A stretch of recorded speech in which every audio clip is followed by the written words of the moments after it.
Hi there. Welcome to my TED. Talk about efficiently wasting time. Just kidding. This isn't a TED Talk. It's way too disorganized for that. Plus, I'm pretty sure I'm wearing sweatpants. So, wasting time efficiently. Sounds like a contradiction, right? Like jumbo shrimp or airline food, but trust me, it's an art form. A delicate balance of procrastination and, well, more procrastination. But hey, we're all busy people here. We don't have time to waste time inefficiently. That's why I'm here, to guide you, to be your spirit guide through the treacherous yet oddly satisfying world of efficient time wasting. Let's begin, shall we? Ah, the noble art of wasting time efficiently.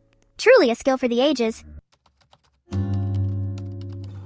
First things first, let's talk about social media. It's everywhere, isn't it? From the moment we wake up to the time we go to bed, it's like a constant companion. But is it really a friend or more of a foe? The ultimate time suck. It's like a black hole for your attention span. You think you're just going to check one notification, but then you find yourself scrolling endlessly. You go in for a quick peek, and suddenly, 3 hours have vanished. It's almost like time stands still while you're scrolling, but in reality, it's flying by. And what do you have to show for it? Nothing. Absolutely nothing. No new skills, no meaningful interactions, just a lot of wasted time. Just the other day I told myself I'd only spend 5 minutes on Instagram. I had a lot to do, but I thought, what's 5 minutes? 5 minutes later, I was knee-deep in a heated debate about whether pineapple belongs on pizza. It was supposed to be a quick break, but it turned into a full-blown argument. It doesn't, by the way. Just putting that out there. But seriously, how did I get so sidetracked? The point is, social media is a master of disguise. It pretends to be a harmless way to pass the time, but it's so much more insidious. It lures you in with the promise of connection and entertainment. You think you're staying in touch with friends or catching up on the latest news. But before you know it, you're sucked into a vortex of pointless arguments, envy-inducing vacation photos, and videos of cats doing inexplicably weird things. It's like a never-ending cycle. And let's not forget the constant barrage of notifications. Each one is like a little tap on the shoulder, pulling you back in. Ah, social media, the black hole where time goes to die. It's a place where productivity goes to disappear, and focus becomes a distant memory. Who knew debates about pizza toppings could be so enthralling? It's amazing how something so trivial can become so consuming.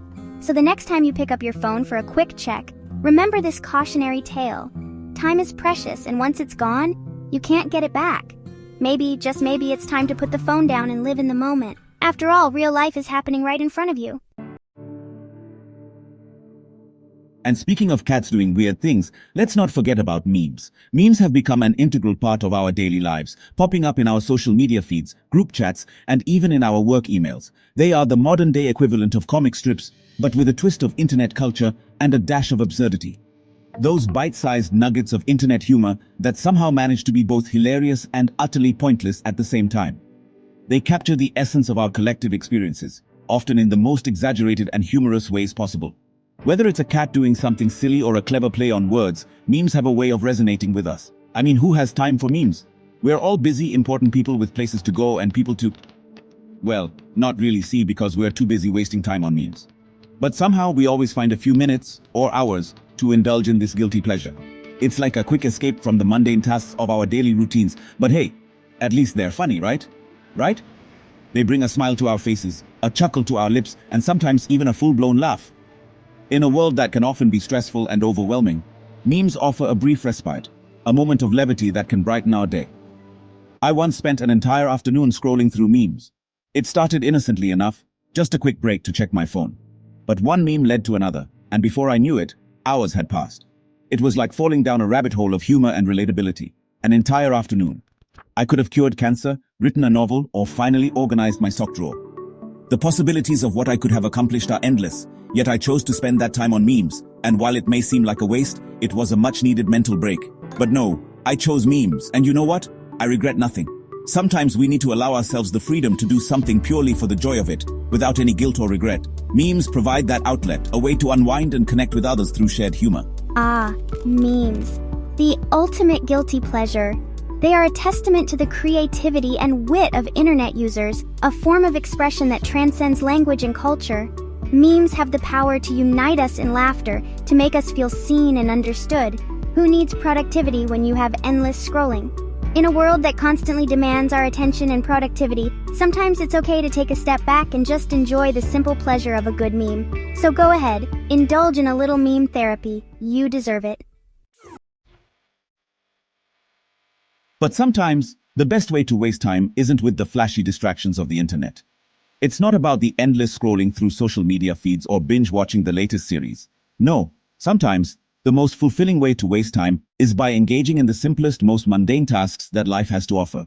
Sometimes, it's the simple things, the little chores that seem insignificant but somehow manage to consume hours of your day.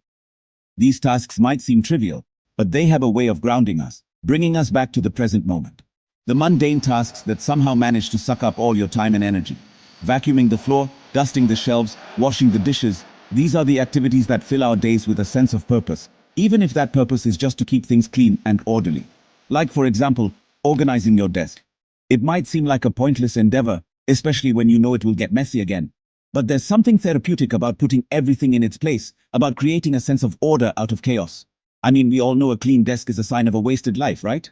Yet, we can't help but feel a small sense of accomplishment when we see a tidy workspace. It's as if, for a brief moment, we have control over our environment. But still, there's something oddly satisfying about neatly arranging all your pens and highlighters. The act of color-coding office supplies can be strangely meditative, offering a brief escape from the chaos of everyday life. Even though you know that within 5 minutes, it'll be back to its usual state of chaotic disarray. The mess will return. But for now, you can enjoy the fleeting moment of order. Or how about folding laundry? It's one of those tasks that never seems to end. Just when you think you're done, another pile appears. The ultimate act of futility. You fold it, you wear it, you wash it, you fold it again. It's a never-ending cycle that can feel incredibly monotonous. You fold it, you wear it, you wash it, you fold it again. It's a never-ending cycle that can feel incredibly monotonous. Yet there's a certain rhythm to it, a predictable pattern that can be oddly comforting. It's the circle of life, laundry edition. And while it may seem like a pointless endeavor, there's a strange satisfaction in seeing a pile of freshly folded clothes. And yet, we do it, over and over again. Because sometimes the repetition is what brings us peace. The predictability of these tasks can be a welcome break from the unpredictability of life. Because sometimes there's a strange comfort in the monotony. The act of folding clothes, of organizing our space, can be a form of meditation, a way to find a moment of calm in a chaotic world. The mundane, the tasks that seem so trivial, yet hold a certain charm. They remind us that not everything in life has to be exciting or meaningful. Sometimes it's the simple, repetitive actions that bring us the most satisfaction, where even the simplest tasks can become an endless loop of pointless satisfaction. Who knew? In the end, it's these small, seemingly insignificant moments that can bring us a sense of peace and fulfillment. So embrace the mundane, and find your zen in the pointless. Section 5. Lights, camera, procrastination, the making of a time-wasting video. You know what's a fantastic way to waste time? Making a video about wasting time. It's meta, it's ironic, it's incredibly time-consuming. First, you have to come up with a concept, which, let's be honest, is already a challenge because we're talking about wasting time here, not exactly the most stimulating topic. Then there's the filming, the editing, the agonizing over every little detail. By the time you're finished, you've wasted so much time that you've basically created a self-fulfilling prophecy. And for what? A few likes on YouTube? Some fleeting internet fame? No, my friends, we're above that. We waste time for the pure, unadulterated joy of it. Section 6. The existential crisis. Wait, what am I doing? But sometimes in the midst of all this glorious time wasting, a terrifying thought creeps in. A thought so profound, so existentially jarring that it threatens to derail our entire operation. Wait a minute. What am I doing with my life? It hits you like a ton of bricks. All those hours spent scrolling, clicking, and organizing.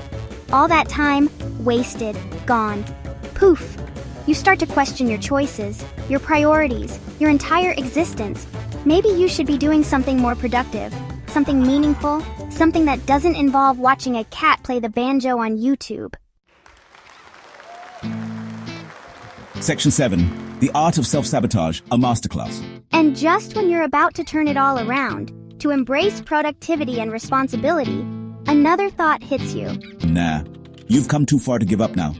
You're a master of time wasting, a virtuoso of procrastination. To abandon your calling now would be a tragedy of Shakespearean proportions. So you settle back into your chair, open up a fresh bag of chips, and dive headfirst back into the abyss. Because sometimes the most efficient way to deal with an existential crisis is to ignore it completely. Section 8. The joy of inefficiency, embracing the chaos. Because here's the thing about wasting time. It's actually incredibly freeing. When you let go of the pressure to be productive, to be constantly achieving, something magical happens. You start to actually enjoy yourself. You allow yourself to be present in the moment, to appreciate the absurdity of it all, to find joy in the unexpected. So go ahead, embrace the chaos, revel in the inefficiency, because sometimes the best way to spend your time is to, well, waste it. Section 9. Conclusion. A masterful waste of time. And there you have it. A comprehensive, albeit slightly unhinged guide to efficiently wasting time. I hope you found it informative, insightful, and most importantly, a complete and utter waste of your time. Because at the end of the day, that's all that really matters, right? Right?